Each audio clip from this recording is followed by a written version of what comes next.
All right. Well, welcome back to the Post Frame 360 podcast. I am one of your hosts, Scott Craig, along with my cohort in crime, Josh Nolan. Josh, welcome. Good morning, Scott. Good morning. Ready to Yeah. rock and roll and ready to go today. Heck yeah, man. Just got back from vacation, and Minnesota was great. Cooler weather up there, and yeah, got a little refresh, got a little bit of a recharge. So our listeners may feel a little bit of that energy this morning, and I think you got a vacation coming up here before too long as well, don't you? I do. I have a scheduled vacation coming up here in a week or so to Mexico. Looking really forward to that. And this week we went to see some family up in Illinois and got to spend the 4th of July with about 40 family members. And then it wrapped it up with a Cubs-Cardinals game in Chicago. Nice. And the Cubs really laid it to the Cardinals. So that was pretty cool. And, it's been a fun week. So. But exhausting as well. Oh man, I hear that, right? Like you go away on vacation and then you come back and you need a vacation from vacation, right? Yeah, and the weather was really nice in Illinois compared to South Texas. But, speaking of that, lots of tragedy in Texas this week, Scott. It was crazy, the amount of flooding. And that's just a few miles north of where I live. So, locally, lots of tragedy, but there's lots of support. I think FEMA, is here, and they're doing everything they can to find people and bring people home to their families. It's been, man, yeah, it's sobering, been a crazy week. And yeah, I know personally, thoughts and prayers are not only with the families that lost loved ones. It's a tragedy that I don't think any of us could imagine and ever want to experience, and but also a tremendous amount of gratitude goes out to our first responders, not only in Texas, but around our country. And man, it's been a past year of a lot of crazy weather stuff. And so if any of our listeners out there, if you're a first responder, man, thank you for your service. Absolutely. If you're a family member of a first responder, thank you for your service and serving them. And yeah, our hearts definitely go out to all the families down in Texas. Yeah. So we all need to be saying a prayer too for the families involved in all the flooding. And there's just so much devastation that, yeah, I don't even want to, we got to change the subject. It's, all right. Okay. It's just a sad situation. It's a hard pill to swallow. It is. Yeah, for sure. Well, yeah, so we will transition from that. So part 2 of our last podcast, we talked about our title, Bling, Bank, or Bust. And last time, we talked, because we keep these at like 25 minutes, and I looked down and we were almost out of time, and I'm afraid that's going to happen again here today. So we'll see if we can get through this, but who knows, there may be a part 3 or part 4, but we'll take it as long as we need to get the benefit of the information across. And so today we're going to kind of transition. We were talking last time about, Bling, how do we spend that money? Sometimes we stumble into success. We've got money coming in, but then maybe we don't pay attention to the money going out. Something that's really, really a helpful reminder. And again, if you didn't listen to the previous podcast, we really encourage you to go listen to that one, because it's going to help this one make sense. But, managing our money well is really, really important, because if you don't know where your money is going, and if you're not good with money, then that's a big problem. So one of the things that we talked about was if you're not a person who's good with money, if you're the one doing the work, doing the sales calls, doing the estimates, you probably don't have time to really focus in on your books, right? So hire a bookkeeper. I will tell you just a recommendation, and I can put this in the show notes, but I recently started using Hightower Accounting out of Wagner, Oklahoma. And man, just, wow, they're phenomenal. Because for me, I don't want just an accountant to take care of my books. I want a partner. Like I want someone that partners with me, values me as their customer, their client, but then also is like proactive. Hey, Scott, you really need to go spend some money here. Or Scott, hey, don't spend any money now. Hey, Scott, we got some new information. Tax code is changing. The big, beautiful bill, like it or not, there's a lot of stuff that's going to change our tax code. It's going to really, really impact a lot of businesses. From what I can tell, I haven't really gone into the big, beautiful bill, but from what I can tell, it's going to be very, very small business centric.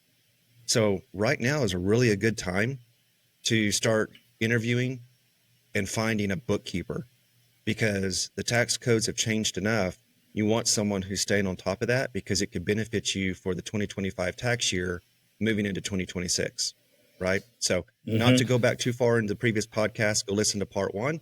Part two is bank. When we think about bank, typically we like, well, that's where I keep my money, right? Well, that's where you keep your money, but that's also where you borrow money. And when you think about the bank, it's a place of security. It's a place where you operate out of financially. But then what about credit? What about loans? What do we do about that? Because that's one of those things where if you don't understand it, man, you can get yourself in trouble really, really quick. Like really quick. So what we want to talk about today is how to effectively manage credit. So I've rambled here long enough. Josh, I want to invite you into this. Throw some stuff at me regarding credit. No, I mean, Scott, like we talked about in the first episode, this is not my strong suit, so I can maybe act as a new business owner here. Definitely would need to your point earlier of leaning on a bookkeeper, an accountant to help make sure not only that I'm managing my money properly, maybe, but to make sure that I'm taking advantage of all the tax benefits available to the business. And when you're talking about, the bank and loaning, getting a bank loan is absolutely, it's not, I have known several business owners that have, gone to the bank and opened a line of credit, right? Like a revolving line of credit for their Mm-hmm. business, because you might have a perfectly good, healthy business, um, and still occasionally, right, cash flow may get thin for one reason or another. And it would be good to have that money there available to help you pay your bills, help you pay your vendors, help you pay your labor. Because once you get behind on that kind of stuff, and you're like, oh, I got this big payment coming in, I'll catch up here in a couple weeks. You're sending Mm-hmm. signals. You're Mm-hmm. sending, it may be the wrong signals to your people if you have to ask them to, hold off on their paycheck, or your vendor is like, I'm good for it. Just let me Mm-hmm. order this other material and I'll get caught up when I get this big check. That's exactly what the line of credit's for, Scott, isn't it? Yeah. Yeah, you're right. So that is a great example of how credit can be used. Um, something you mentioned, and I think is really, really important, is when you go and you get a line of credit, or you're getting let's say a business loan, there's a couple reasons to do that. You know, I don't know that I would go get a cash loan for payroll. Now, if something's crazy going on, like right now, we're kind of in a crazy season, right? We've had a lot of weather. We maybe you've got buildings sold, but you can't get them on the ground because it's too wet, and you don't want to lose your people, right? So maybe in a very extreme situation, you you could go get a business loan for payroll, but be very, very careful with that, right? The other thing is, you mentioned having a line of credit, and then you've got to make these payments back, right? And if you start missing a payment, or if your interest rate is too high, I equate it to like when you go into school, right? You work really, really hard to earn an A. It doesn't take hardly anything. I mean, you miss one answer on a test and you drop to a B, right? Like you can drop to a B so quick, and even a C really quick. And it takes so much work to get that grade back up. Like, why is it so easy to lose it? But man, it's so hard to get it back. It's kind of a way to think about credit, right? Like, if you start getting behind on credit, it does a couple of things. Number one, first and foremost, it affects your credit score. So it makes it harder to get credit next time if you need it. And this can cover, a bank loan, credit cards. Man, like your credit, you leave a digital trail. Okay. Now, thinking about boroughs, we extend credit to our contractors, but we don't do a credit check, right? We don't report to credit agencies. Now, if you don't pay your bill and we are trying to work with you on paying your bill and you don't pay your bill, yeah, we're going to turn you over to collections. Once you get turned over to collections, well, now that's going to go against your credit record.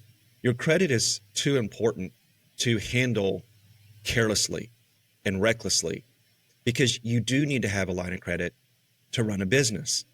But having a line of credit is not a blank check to go out and live it up. Like, you have really got to see credit as something to help you get by for a short amount of time, or see credit as, hey, you know what? Right now I'm hiring people to do my dirt work. And I went and I looked at the math. And over the course of last year, based on what I paid people to do the dirt work, man, if I had my own Bobcat, my own skid steer, that's money I could put in my own pocket. Well, I don't have $130,000 to go out and buy a skid steer, but I know if I've got one, like, it's no problem paying that off. So I'm going to go out and find a bank. I've got good credit, hopefully, and they're going to ask me for some type of collateral, or they're going to ask me for credit references, and they're going to extend credit. And then I'm going to choose my terms: 12 months, 18 months, 36 months, whatever that looks like. But I know that if I'm borrowing money at an interest rate to purchase this, I have to know that what I'm purchasing is going to cover my monthly payment for that loan, but then also make profit for me. You don't want to go in the hole on credit. It's like having an A and then you start missing payments, you start dropping your grade. It's really hard to get out of that hole, right? Credit cards are even worse, because these credit cards are 26, 27% interest. Man, you're not going to get out of that hole very easy. Okay. So now this is those two things: banking loans and credit cards, revolving credit. Those are two types. What I want to maybe spend most of our time on here is talking about boroughs and how we extend credit, and how we want our contractors to understand that. Because here's the thing: we understand that whenever you go out and you sell a job, that you've sold the job, you've got a contract in hand, and I'm going to use easy math because I'm from Oklahoma. Got to keep it simple. So you sell a job for $10,000, right? So I sold the job for $10,000, and we've talked about this in other podcasts, you should be collecting a down payment, and your down payment should cover the cost of your materials. If you're not collecting down payments to cover the cost of your materials, then, man, like, send me an email, call me, let's talk, tell me how that works for you, because I don't understand how it does. If you sign a contract and you take $1,000 down, and then you've got to go buy materials and everything, well, you're basically operating as a bank for that customer that just signed a contract with you. Well, you need to order materials from me. And if you've got a line of credit with boroughs, so let's say, again, simple math, let's say you have a $100,000 line of credit with boroughs. That $100,000 line of credit with boroughs is 30-day cycles, right? So you went out, you sold a building for $10,000. You should have taken a 30% deposit at the minimum.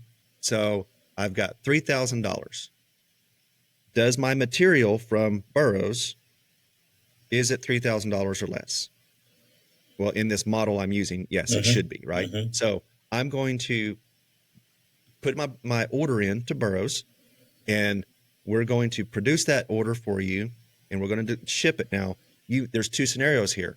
You put the order in, and within 30 days you take delivery and everything's great. But you don't want to wait until day 31 to pay me, because your credit terms say 30 days, and it cycles every 30 days. Scott, that's from the day the material ships out of boroughs, right? Not the day I order it. Yeah. Okay. So you've got a 30-day cycle to pay that bill, pay for that building. It's not like, yes, well, Scott, I've got $100,000 line of credit. I only owe you $3,000.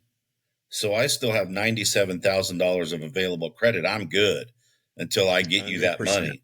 No, well, no. I'm trying to make a point here is you still have that revolving credit of 97,000, right? But that 3,000 is due in 30 days from the day the job ships. It's due then. It's not like, oh, well, I still have 97. I'm good. Like, I don't need to pay boroughs yet. I can wait till 45 days when I get my final payment from that customer, right? No, that you can't do that. Like, it's like, and you might, if whether you're getting 20, 25, 30% down, when you start construction of that building, you should be getting the big bulk of the rest of that money. And so once you start construction, you still have, I mean, at that point, let's say the building shipped a week before you started. I mean, you should also not only have that down payment, but the big chunk of the rest of the Delivery job payment. once you start construction. So, I mean, you Mhm. should easily be able to pay for your materials in 30 days. Yeah. The other thing there is, and I know this is maybe a different subject of keeping track of, when things are due, but it, you got to keep track of it, right? It's not, it Hmm. wouldn't be the responsibility of the vendor to continuously remind you, although that's the society we're in today, right? Like we're getting our Right. credit card bill is your bill's due in 10 days, your bill's due in 3 days. Hey, your bill's due tomorrow. Like we're constantly getting these reminders. So in our brain, we can stop thinking about it because, oh, my credit card company, they're going to remind me 3 times. Right. Your Right. vendors may not be set up that way to offer up those constant reminders. So, be a responsible business owner and make sure you know when that bill's due and get it paid, you know? Yeah. Yeah. 100%. And here's the thing. Don't not ask questions about credit. Like if you don't understand this, if what we're talking about, you're like, whoa, I had no idea. Don't not ask for help because you're afraid you're going to look stupid. Um, Forgive me if I step on toes. You're stupid if you don't ask questions, if you don't understand credit, Right. right? Because credit will eat you up. Credit will tank your business. Credit is something that if you don't have the money to pay for it, don't use credit. Okay? If I've got the money but I want to spread it out, I'm going to go back to the thing about a skid steer. I don't want to, pull $130,000 out of my checking account, my business account to go buy a piece of equipment. Yeah, I'm going to pay interest. I'm going to pay it over time. That allows me to keep cash flow in my business versus taking a huge chunk out, right? So Mm-hmm. that would be what I would call wise use of credit. But you're spot on. You have 30 days. So from the time your building delivers, you have 30 days to pay what you owe on that building with Burroughs. Now, here's the thing. I don't want anyone out there to pay for the sins of others. Burroughs is probably one of few companies that doesn't charge a late fee when you don't pay on time. Okay? Now, don't hear me say that and go, oh, they don't charge a late fee. Well, I'll just wait 3 or 4 days, then I'll pay them. No, don't do that. You don't want to do that with us, okay? And here's why. Because if you go past due and you don't pay what you owe, then our system that we have in place that allows us to process orders is going to put your account on hold. Okay. So you can't order buildings. You can't have any buildings shipped to your job site until you reconcile what is owed. Mm-hmm. You don't want to do that. We don't want to do that. Right. So think about what I'm saying here as a business owner, right? Burroughs, we're employee owners. Josh and we're talking to you right now. We are employee owners. We have ownership stake in Burroughs Supply. I don't want to be a bank for you, Mm-hmm. but we understand that you've got a business to run. When I owned my own contracting company, I did most of my shopping through Lowe's and places like that because of the type of work that I did. And I had the Lowe's Pro credit card. The reason why I had a credit card with Lowe's was it allowed me to put a PO number in so I could track my purchases for my jobs. But it also gave me the opportunity to just write one check or to make one payment at the end of the month. I never let it run. I didn't pay the minimum payment. I didn't get to the place where I was spending more than I could make or that I could pay. So that's why I said, really, if you're listening to me going, oh, Scott, you just need to go pound sand. You don't know what you're talking about. I take $1,000 down payment. I'm good to go.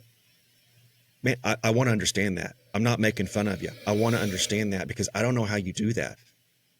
And I can tell you right now, Yeah. we have some of our customers are having a really hard time right now because they weren't taking down payments to cover the cost of materials. They weren't taking delivery payments. They weren't taking progress payments. You know, either one, they were trying to take it all up front. Well, that's going to hurt your business because there's too many bad apples out there that like to take the money and run.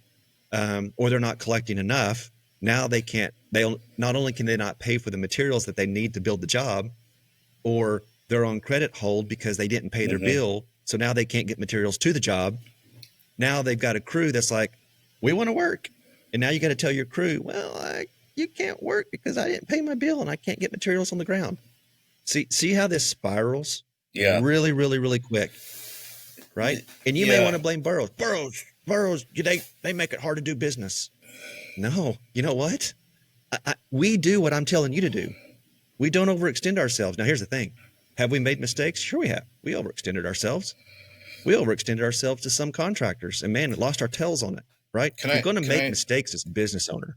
Yeah, I want to go play out that Lowe's scenario one more time. So you were running your business. You were using the Lowe's credit card to make your purchases. You had your 30 days to pay it. Otherwise, you're going to pay a high interest rate, I'm sure, with most of those cards. I have a few myself personally.